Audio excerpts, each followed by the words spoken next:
আমি প্রিন্স আবারও আপনাদের সামনে হাজির। আমার কথা শোনার জন্য আপনাদের ধন্যবাদ। মনে আছে সেই আইডল লেডির কথা, যে কোটা আন্দোলনের সময় খুব স্লোগান দিছিল, ঝড় তুলেছিল এবং তাকে সবাই আয়রন লেডি উপাধি দিয়েছিল। সোশ্যাল মিডিয়ায় যাকে সরবভাবে দেখা গেছে, ফুল টাইম সে আন্দোলন করেছে। কিন্তু যখন 5ই আগস্টে সরকার পতনের পরে তাকে খুব একটা দেখা যায়নি। হঠাৎ করে তাকে এখন দেখা গেল বেশ কিছু আর্মিদের সাথে, সেনাবাহিনীর সাথে সে তর্কে লিপ্ত হয়ে গেল। কি ব্যাপারে সে তর্ক করছে সেই ব্যাপারটা সোশ্যাল মিডিয়ায় ভাইরাল হয়ে গেছে, সেই ভিডিওটা।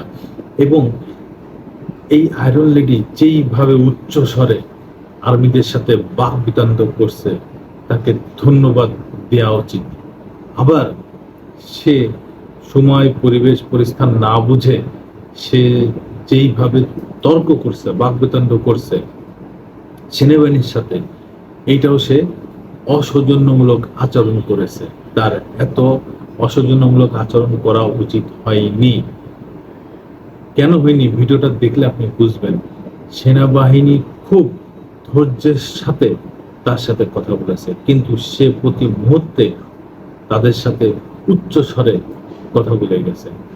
এখন সেই আয়রন লেডি ক্ষমা চেয়েছেন সেনাবাহিনীর কাছে, বাংলাদেশের মানুষের কাছে। দেখেন সে কি বলেছে। কোটা সংস্কার আন্দোলনের আয়রন লেডি হিসেবে পরিচিত নারীকে নিয়ে আবারও উঠেছে আলোচনা, সমালোচনার ঝড়। কোটা আন্দোলনের শুরু থেকে রাজপথ সড়ক দেখা যায় এই নারীকে। এই নারীর নাম ফারজানা স্মৃতি। তবে তিনি এবার সমালোচনার মুখোমুখি হয়েছেন বেশি, কারণ সেনা সদস্যদের সঙ্গে তার এমন আচরণ কেউ পছন্দ করেনি। তবে সরকার পতনের পর সামাজিক যোগাযোগ মাধ্যমে খুব একটা দেখা যায়নি তাকে। সম্প্রতি সেনাবাহিনীর এক কর্মকর্তার সঙ্গে বাক বিতণ্ডার একটি ভিডিও আবারও ভাইরাল হয়। ভিডিও নিয়ে সামাজিক যোগাযোগ মাধ্যমে শুরু হয় নানা আলোচনা, সমালোচনা। কেউ পক্ষে আবার কেউ বিপক্ষে এই নারীর বিরুদ্ধে নানান ধরনের মন্তব্য করেছেন। কেউ আবার সেখানে উপস্থিত থাকা সেনাবাহিনীকেও সাধুবাদ জানিয়েছেন। সমালোচনা তোপের মুখে শেষ পর্যন্ত ক্ষমা চেয়েছেন ফারজানা স্মৃতি নামের এই নারী। ভিডিও বার্তায় তিনি জানান, সবাইকে বলছি আমার ব্যবহার নিয়ে খুবই দুঃখিত। এই রকম ব্যবহার আমার কোনোভাবেই করা উচিত হয়নি। আমি বাংলাদেশ আর্মির কাছে খুবই দুঃখিত, কিন্তু সিচুয়েশন, টাইমিং এবং সেখানে যে কার্যকলাপ হতে যাচ্ছিল তার ব্যাপারে আমি সচেতন ছিলাম না। তাহলে হুট করে মাথা গরম করে তো লাভ নেই। আগে বুঝতে হবে, পরিবেশ বুঝতে হবে, যেখানে কি চলছে, কি ঘটতেছে, তারপরে আইন শৃঙ্খলা বাহিনীর সাথে কথা বলতে হবে। আপনি এটা না বুঝে না শুনেই কেন এইভাবে বেয়াদবিটা করলেন, এটাও একটা ব্যাপার। কখনো এরকম আর করবেন না। আইন শৃঙ্খলা বাহিনীকে সবসময় সহযোগিতা করবেন।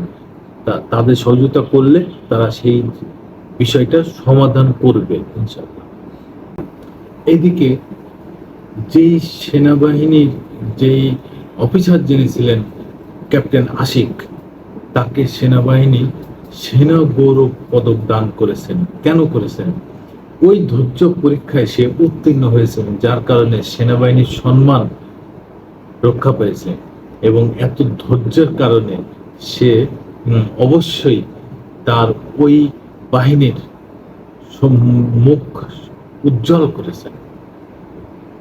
সেনাবাহিনীর প্রধান তাকে ডেকেছেন, ডেকে দেখা করছেন, গ্রুপ ছবি উঠিয়েছেন, তাকে প্রশংসা দিয়েছেন এবং সেনা গৌরব পদক তাকে দান করেছেন। এই ক্যাপ্টেন আশিক, ভবিষ্যৎ তার উজ্জ্বল কামনা করি। পেশাদারিত্ব এবং ধৈর্যের পরিচয় দেওয়ায় সেনা গৌরব পদক SGP অর্জন করেছেন বাংলাদেশ সেনাবাহিনীর আলোচিত ক্যাপ্টেন আশিক।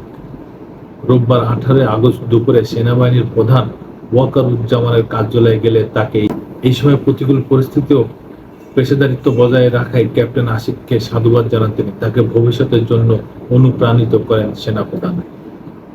প্রসঙ্গত, সামাজিক যোগাযোগ মাধ্যমে সম্প্রতি একটি ভিডিও ভাইরাল হয়। সেখানে ক্যাপ্টেন আশিক অত্যন্ত বিচক্ষণতা ও ধৈর্যের সঙ্গে পরিস্থিতি সামাল দেন এবং সেটির সমাধান করেন। জহিরুদ্দিন কোরআন লিখেছেন, নিশ্চয়ই আল্লাহ পাক ধৈর্যশীলদের সাথে থাকেন। ধৈর্যের পরিচয় দিয়ে সেনা গৌরব পদক পেলেন আলোচিত ক্যাপ্টেন আশিক। আলহামদুলিল্লাহ, সুশিক্ষায় শিক্ষিত হওয়ার ব্যাপারটাই অন্যরকম। মনির হোসেন লেখেন, সেনা গৌরব পদক পেলেন সেনাবাহিনী ক্যাপ্টেন আশিক স্যার। কেউ ঘৃণিতভাবে ভাইরাল হলেন, আর কেউ সম্মানের সহিত ভাইরাল হলেন। এতে তফাৎ শুধু একটাই, কেউ মেধাবী নামে বেয়াদব বহিঃপ্রকাশ ঘটালো, আর কেউ মেধাবী পরিপূর্ণ বহিঃপ্রকাশ ঘটালো। এরকম বিভিন্ন কমেন্টস, মতামত সবাই জানিয়েছেন।